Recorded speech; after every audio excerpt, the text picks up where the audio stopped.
Et pour cela, une réunion était organisée ce matin à l'Elysée avec les chefs des principaux partis politiques.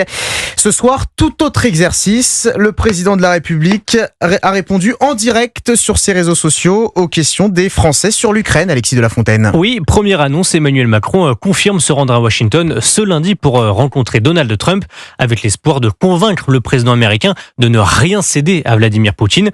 Et pour cela, il a préparé plusieurs arguments.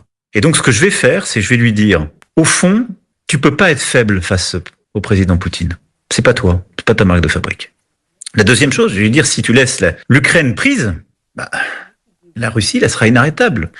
Et puis toi qui veux que l'Iran n'acquiert pas la bombe nucléaire, tu peux pas être faible avec quelqu'un qui est en train de l'aider à l'acquérir.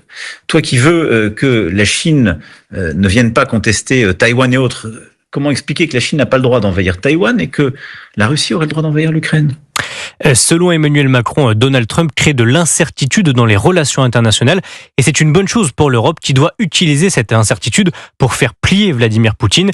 Le chef de l'État est d'ailleurs très véhément contre le président russe qui l'accuse de mener une guerre hybride contre la France.